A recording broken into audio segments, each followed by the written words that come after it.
On this edition of IAEE-TV, we're taking a closer look at the impact of COVID-19 on the exhibitions and events workforce. Hi everybody, I'm Courtney Jasmine with CNTV. It's been more than a year since COVID-19 caused most in-person events to cancel or evolve into virtual events.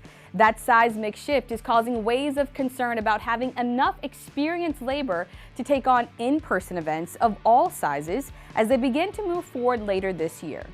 Well, Matzo members have taken a great interest in this, not just for the sake of our own shows, but for the sake of the entire industry.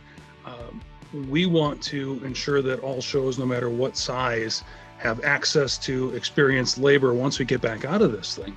John Russom is a vice chairperson of MATSO, the Major American Trade Show Organizers Council.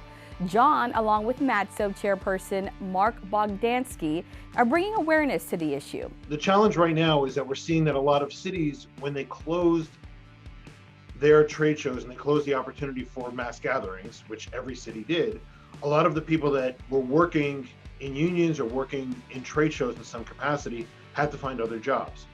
And so a lot of them went and found other work, whether it's in construction or in other manufacturing segments, and a lot of them wound up retiring.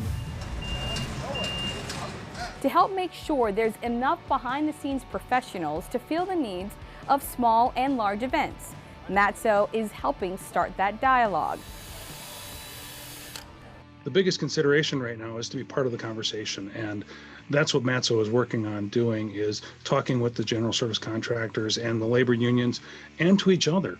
A lot of shows are coming together for the first time to actually have these conversations, and they're realizing that our needs are a lot more similar than they are different. Pooling and sharing resources will be the key to ultimately help the entire industry. You know, the whole concept that we've had of go live together in the last year has been really important, and it shows the industry can band together when it needs to. And we just see this as another time when the industry needs to come together, and it can't just be everybody looking out for themselves. Another industry role that has also shifted during the pandemic is one of show organizer. By now, the dip into digital has become a plunge for some, and as on-site shows come back, there will likely be some virtual components. The need to collaborate and think strategically is really key. Digital transformation now requires show organizers to leverage technology, data science, marketing, and content experts in ways they've really never had to do so before. Marcia Flanagan with IAEE says lifelong learning will be key to ensuring individuals remain competitive in this new world.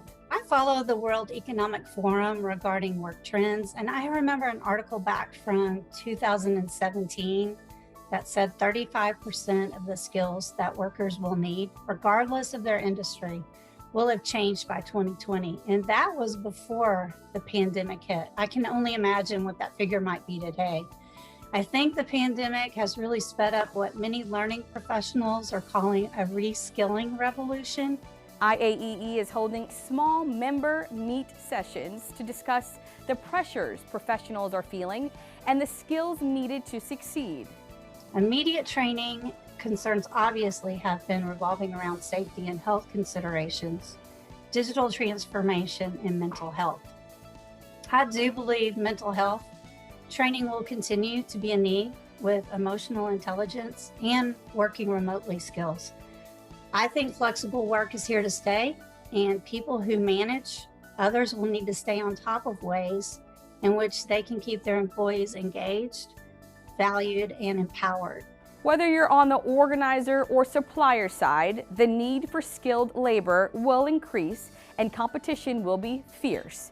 One way to stand out from the competition is to familiarize yourself with as many digital events as possible to get a feel of different experiences being offered.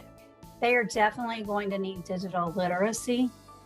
Cognitive flexibility is another key trait, and the importance of being able to handle those multiple projects and technologies and to switch back and forth between various concepts simultaneously is very important. I think it's most key for leaders, emotional intelligence, especially working, remotely, the capacity to be aware of, and control or express your emotions or to handle interpersonal relationships empathetically is just absolutely necessary in today's world.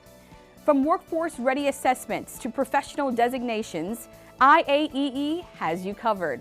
Take a look at IAEE.com/education-events for more information. For CNTV, I'm Courtney Jasmine.